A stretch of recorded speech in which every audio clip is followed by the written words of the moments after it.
বন্ধুসকল আপোনালোকে যদি অৰুণোদয় 3.0 এপ্লাই কৰিব বিচাৰে প্ৰথমে আপোনালোকে এইখন ফৰ্ম ফিল আপ কৰিব লাগিব এইখন ফৰ্ম ফিল আপ কেনেকৈ কৰিব এইখন ফৰ্ম ক'ত পাব এইখন ফৰ্ম আপোনালোকে কেনেকৈ ফিল আপ কৰিব এইখন ফৰ্মত কি লেখা আছে সকলো চাব লাগিব তাৰ পিছত ফিল আপ কৰিব লাগিব তাৰ পিছত আপোনালোকৰ কি ডকুমেন্টস লাগিব সকলোবিলাক চাব লাগিব সোৱাৰ পিছত আপোনালোকে অৰুণোদয় 3.0 এপ্লাই কৰিব পাৰিব আপোনালোকে ইয়াতে প্ৰথমে দেখা পাব Arunoday 3.0 checklist cum undertaking for use of DLMC only তাৰ পিছত আপোনালোকে ইয়াতে দেখাব ফাৰ্স্ট নেম ইয়াতে আপোনাৰ ফাৰ্স্ট নেমটো লিখি দিব লাগিব তাৰ পিছত দেখা পাব ইয়াতে মিডল নেমটো লিখিব লাগিব তাৰ পিছত আপোনালোকে ইয়াতে দেখা পাব লাষ্ট নেম ইয়াতে আপোনাৰ লাষ্ট নেমটো লিখি দিব লাগিব তাৰ পিছত আপোনালোকে ইয়াতে দেখা পাব wife of or daughter of or care of যদি আপোনাৰ বিবাহ হৈছে সেই কাৰণে আপোনালোকে ইয়াতে লিখিব হাজবেণ্ডৰ নাম আৰু যদি বিবাহ হোৱা নাই তেনেহলে লিখিব দেউতাকৰ নাম তাৰ পিছত দেখা পাব জেন্ডাৰ আপোনালোকে ইয়াতে জেন্ডাৰটো লিখি দিব তাৰ পিছত দেখা পাব এজ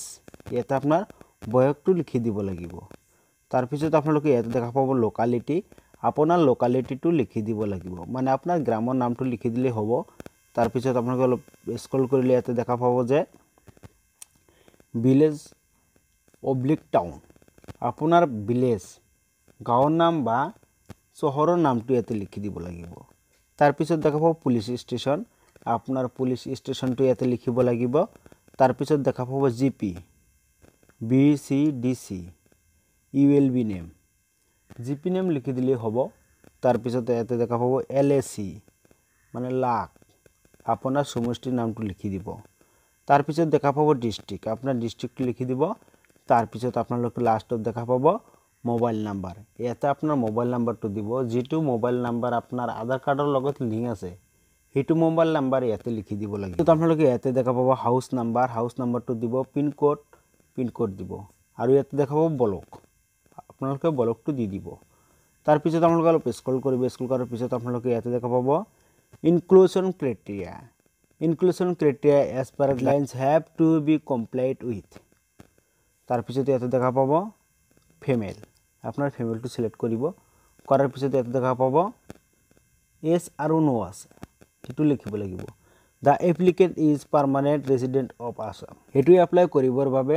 ৰেসিডেন্ট হ'ব লাগিব আসামৰ তেনেহলে আপোনালোকে এস কৰি দিব তাৰ পিছত দেখা পাব দা এপ্লিকেন্ট প্ৰেজেন্টলি ৰিসাইড ইন আসাম মানে বৰ্তমান যিজনে এপ্লাই কৰিব সেইজনে বৰ্তমান আসামত বসবাস কৰে এস কৰি দিব তাৰ পিছত দেখা পাব দা compositive house income of the applicant is less than INR 2 lakh per annum মানে আপোনাৰ annual income 2 লাখতকৈ কম হ'ব লাগিব yes কৰি দিব তাৰ পিছত আপোনালোকে ইয়াতে দেখাব applicant is from a house which have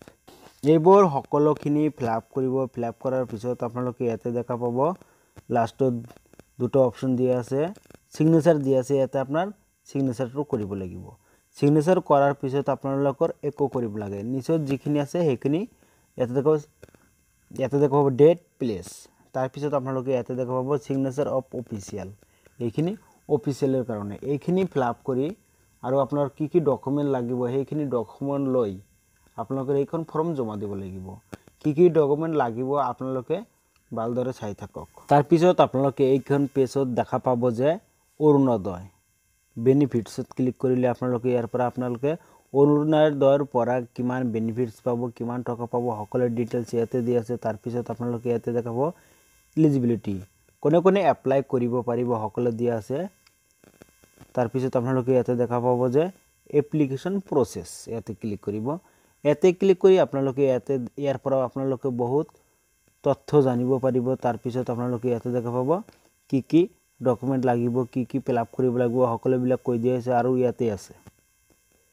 তাৰ পিছত আপোনালোকে দেখা পাব এপ্লিকেন্ট ডিটেইলছ ব্লক নেম গ্ৰাম panchayat name village name, locality in town, applicant first name, applicant middle name, applicant last name, gender, house number, locality, police station name, pin code, contact বা mobile number. তাৰপিছত ইয়াতে দেখাব family details ইয়াতে দি দিব। তাৰপিছত আপোনালোক অলপ স্ক্ৰল কৰিলে ইয়াতে দেখা পাব। তাৰপিছত আপোনালোকে ইয়াতে দেখা পাব bank account details, IFSC code লাগিব, বেংক নেম লাগিব, বেংক ব্ৰাঞ্চ নেম লাগিব, বেংক একাউণ্ট নাম্বাৰ লাগিব, এনুৱেল ফ্যামিলি ইনকাম লাগিব, ডকুমেন্ট ৰিকুৱাৰ্ড টু এটেষ্ট, কি ডকুমেন্ট লাগিব, bank passbook, first page, priority supporting documents লাগিব, এনি আদাৰ্স ডকুমেন্টস লাগিব। তাৰপিছত আপোনালোকে অলপ স্ক্ৰল কৰি ইয়াতে দেখা পাব যে ডকুমেন্ট ৰিকুৱাৰ্ড, ইয়াতে ক্লিক কৰিব।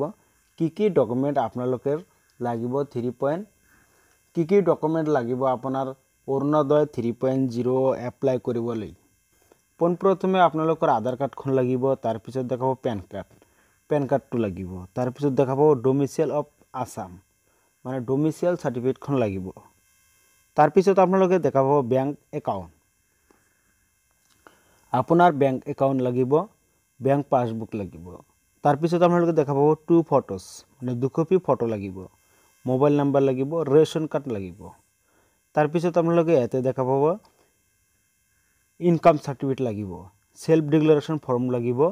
আৰু আইডেন্টি কাৰ্ড লাগিব, ভোটাৰ আইডি কাৰ্ড লাগিব। তাৰপিছত আপোনালোকে দেখা পাব এছপ্ৰুফ আৰু আপোনালোকে ইয়াতে দেখা পাব self declaration form. Self declaration form মানে হল অৰুণোদয় 3.0 যিটো ফৰ্ম সেইটো ফৰ্ম লাগিব। এইখিনি ডকুমেন্টস আপোনালোকে ৰেডি কৰি ৰাখক। 3.0 আহি আছে, আপোনালোকে এপ্লাই কৰি ল'ব। আৰু যিসকলে মোৰ চেনেলত নতুন ভিজিট কৰিছে সেইসকলক মই অনুৰোধ কৰি কৈছোঁ মোৰ চেনেলখন সাবস্ক্ৰাইব কৰিবলৈ নাপাহৰিব আৰু লাইক কমেন্ট শ্বেয়াৰ কৰি দিব। আৰু যিসকলে অলৰেডি সাবস্ক্ৰাইব কৰিছে সেইসকলক মই বহুত ধন্যবাদ জনাইছোঁ মোৰ লগত থাকিবলৈ।